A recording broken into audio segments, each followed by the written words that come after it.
Hey Patreon, this is Prometheus once again, guys. Thanks for your support. So this is going to be building off of the previous formation, which essentially was the spread halfback weak. This is going to be the doubles Y flex offset. Once again, it's going to give your opponent, you're going to have a slightly different alignment, but this is going to essentially go ahead and allow your opponent to expand your playbook against your opponent.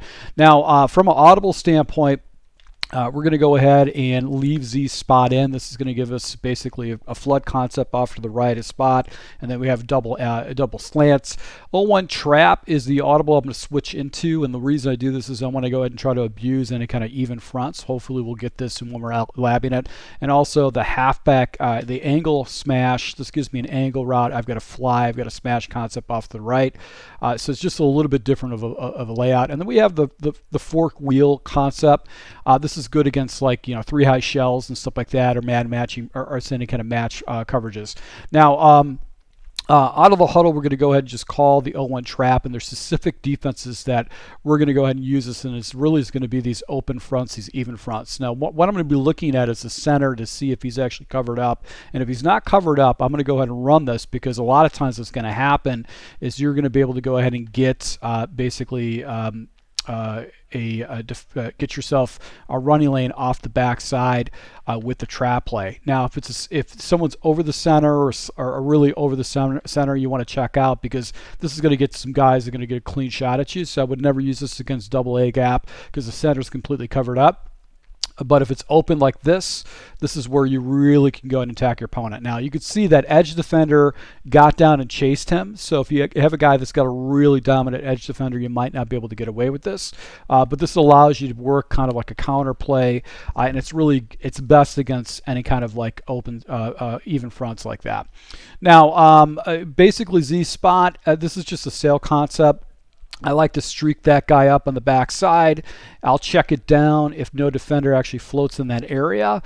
And I'm looking really for the corner out. Another adjustment I'll do is on the backside. I'll streak up the wide receiver on the backside. So if I got a guy that's running a lot of man coverages, I'll try to go and attack that area with a slant streak. That's a common concept I've used before in the past. I haven't really been using it a lot this year, but it's a good way to just go ahead and get underneath coverages. All right, so basically this CPU is not giving me my read on the back side, but let's just go ahead and see if we can sit this. We're going to go ahead and leave the spot right on the back side. So this is what I like about this here play, is that you can actually throw that slant. And if you got a short yard and distances, it might be just a little bit better to do maybe a drag route like so, because that's going to kind of give you just a better leverage against that. But the slant streak concept is something I like to do against my opponent, in those type of situations. You can leave the double slant out there, and pretty much the same type of situation. It's going to pull the defender out with the double slant, so you can get some leverage that way. Now, the spot route obviously got pretty good positioning, but you've got that corner route above it. I don't know if we're going to be able to hit that. Let's see if we can hit the corner route. All right, so we've got a guy that's carrying. So we just make the progressions to the slant route, which will actually get into that zone. Another thing you can do is you can do a dragon concept where you've got a flat and slants, and basically that will pull a defender out, and you can actually hit the slant on the backside. So there's a lot of flexibility with this particular route concept. Now, angle smash is really good, and in particular this corner route by Diggs is even better. And the reason why is he gets really flat on his release.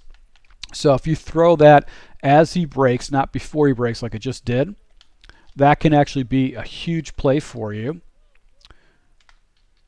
So if it's flat, so if you have a cloud coverage over there, that's not necessarily the best throw.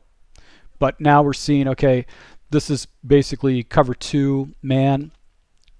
He should get separation. And why I'm not catching the ball is beyond me. I did a little pass lead to the outside, so I'm just trying to get you guys stuff that I've worked on. And these are little schemes I'm going to do. You got a deep comeback route on the backside, so that could be your fifth progression. And if you got a guy that's if you want to attack him the seam, you've obviously got basically Schultz in the seam. and you've got the underneath route with the running back underneath that you can actually hit against your opponent. So there's a lot of, this conceptually is something I use a lot. Sometimes I'll do basically an arches concept like this.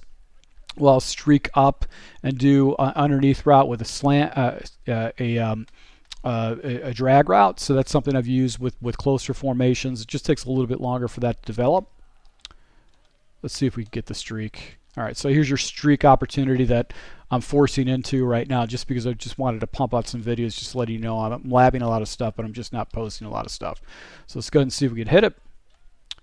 Nope, but we got the running back underneath. So right now I'm getting a lot of block sheds going on right now, so this is not a very, not the best content.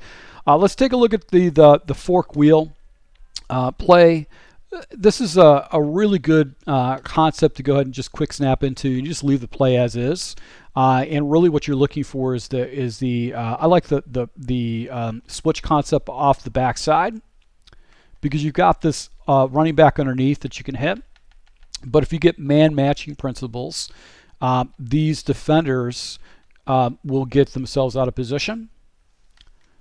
Okay, I basically had the post wide open on the back side, but it really wasn't my progression. I was trying to wait for that wheel route to get open.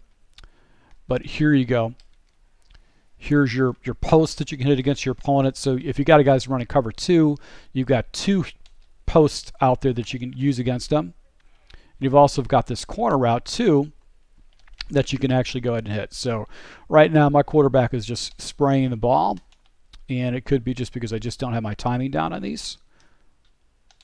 But see, I'm just like missing these things by like a couple feet or so. So it's kind of frustrating right now. But let's go ahead and see if we get it. All right, here you go. So you can see he catched that right in front of the safety. You want to go ahead and catch him on the break. This is just really good because it really stresses out the defenders. And if you wanted to try to build off of that one route where you're pulling the safety away, you can go ahead and take this corner route and actually go ahead and put him in a streak. And that's going to pull that safety out because he has to defend the deep ball. So that'll open things up. And you can actually do that on both sides of the field. That's what's cool about this particular concept. So this allows you to go ahead and attack your opponent in either areas and stuff like that. This is just a quick snap thing. I'm going to jump into it if I just want to give my opponent kind of a different look. And also if I want to go ahead and try to abuse any kind of even sets with that 0-1 trap. So once again, guys, let me go ahead and jump into another formation so you can take a look at this stuff.